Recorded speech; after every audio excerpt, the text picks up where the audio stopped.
నమస్తేనే. నమస్తే చెప్పే. ఏం పేరే? నా పేరు కృష్ణారెడ్డి. కృష్ణారెడ్డి. ఏం చేస్తుంటావు? నేను వ్యవసాయం చేస్తున్నా. వ్యవసాయమేనా? ఎట్లా పంటలు మంచిగా వెళ్తున్నాయా? ఏం వెళ్తున్నాయి అట్నే. ఆడేమన్నాడు ఫస్ట్ ఎక్కినప్పుడు ఏమన్నాడు?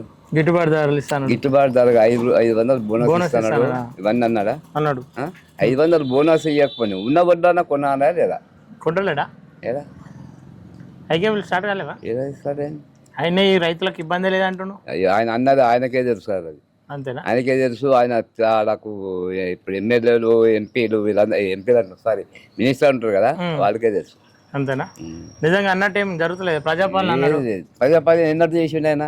ఒక్కరోజు చేసిండు, ఒక్కరోజు కూర్చుండు ఆయన, అంతే అంతే అంతే. గతంలో ప్రభుత్వం మీద ఏదైతే విమర్శలు చేసిండో ఆ దిశ ఏం విమర్శ చేస్తాడు? విమర్శ కాదు, విమర్శ చేసేది కూడా మాట తరికుందా ఆయనకు? రోజు జరా ఏదైనా ఒక మాట అంటున్నా అనేది ఏంది? దాన్ని ఇప్పుడు నలుగురు ఐదు ఉంటుంది కదా, నలుగురు ఎందుకు అంటుండు అని ఏమన్నా మాట ఉందా విలువ? ఇప్పుడు అదే సమాచారం ముసలోడు చేసి ఉన్నానంటే ముసలోడు చేసిండు కరెక్టే, కానీ ఆ మాట అనవలసిందా సీఎం? లేదు చెప్పు అది. సరే, ఇప్పుడు ఎన్నికలు వస్తున్నాయి, మళ్ళీ పార్లమెంట్ ఎన్నికలు. నాకు 14 సీట్లు ఇస్తే నేను రాష్ట్రాన్ని అభివృద్ధి చేస్తానని రేవంత్ రెడ్డి అంటున్నాను. మరి నీకు ఇప్పుడు 63 సీట్లు ఇచ్చినావు, ఏం చేసినావే? అది ఇస్తాం కరెక్టే, ఇది ఏం చేస్తున్నావు నువ్వు? ఇప్పుడు చెప్పు సమాధానం. అంటే నమ్మరాదు ఈ మాటలు? 14 నమ్మరాదు కాదే.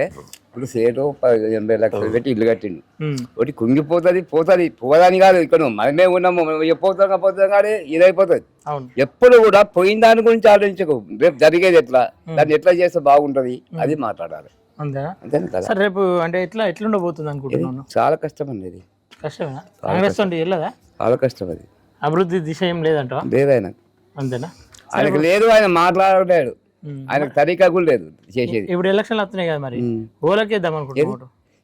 అంటే చేసేది పట్టు ఉంటుంది కానీ ఎట్లయినా బీజేపీ వస్తుంది. సరే, బీజేపీనా? ఎందుకు బీజేపీ ఎందుకు అసలు? ఇక్కడ ఈ రేంజ్ లో మాత్రం బీజేపీ వస్తుంది. ఎందుకంటాను? ఎందుకంటే చేసే పనులు కరెక్ట్ ఉంది, ఆయన మాట తరియకున్నది వేరే ఉన్నారు అట్లా. అంతేనా? అంటే ఎవరెవరు బీజేపీ ఇది? ఇప్పుడు ఇంకెవరు సునీతా లక్ష్మణ్ అంటారు కదా ఇప్పుడు, కానీ కాంగ్రెస్ ఆమె కాంగ్రెస్ సునీతా లక్ష్మణ్ అంటారు కానీ కాంగ్రెస్ సునీతా లక్ష్మణ్ రెడ్డి, బీజేపీ రఘునందన్ కాదు, ఈటల రాజేందర్. ఎవరు వెళ్తారు మరి? రాజేందరే తెలుస్తాయి సార్. తెలుసా నీకు రాజేందర్? చూసినావు ఎప్పుడన్నా? చూసినా. చేస్తుంటాడు మరి ఆయన. మా వ్యక్తిగతంగా మంచివాడు ఆయన. క్షేత్ర మరి అభివృద్ధి అయితే ఆయనతో డిఫరెంట్ అయితే. గతంలో రేవంత్ రెడ్డి ఎంపీగా గెలిచిండు కదా మీకు, ఏమైనా చేసిండా మరి? 0 ఇంతవరకు ఒక్కసారి గెలిచిండు, మళ్ళీ రాలేదు, ఇయ్యలేదు. ఇప్పుడు ఏమంటున్నా అంటే నన్ను ఈ పార్లమెంట్ గా పార్లమెంట్ ఎందుకంటే అసెంబ్లీ సీఎం కూర్చుని పెట్టినాం, ఇంకా పార్లమెంట్ పోయి ఎంపిస్తావు నువ్వు ఆకులా? ఇప్పుడు చెప్పానే ఈడనే చేయడానికి ఢిల్లీ ఏడు చేస్తావు నువ్వు? ఢిల్లీ నుండి వచ్చే ఫండ్లు కొట్లాడు ఏంటంటే ఢిల్లీ నుంచి వచ్చేది రావా? ఇప్పుడు రిజరావు టీఆర్ఎస్ బీఆర్ఎస్ అలాగనే ఉండే, బీజేపీ అలాగనే ఉండే, వాళ్ళకను ఉన్నారు.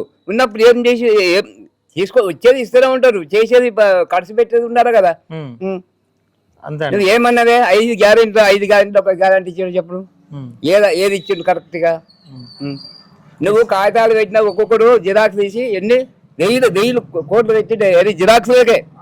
ఏది అదే అది మనకి చేద్దామన్నారా? మా ఇంట్లో 6 జిరాక్సులు 6 రూపాయలు పోయినాయి, అట్లా సెట్లు అయితే 12 సెట్లు 12.72 రూపాయలు పోయినాయి. అంతేనా? సరే, ఇప్పుడు పార్లమెంట్ లో అయితే ఎవరు గెలుస్తున్నట్టు మరి? కాంగ్రెస్ డిఫరెంట్ గా ఈటల రాజేంద్ర. ఈటల రాజేంద్ర. సరేనా, ఓకే, థ్యాంక్ యూ.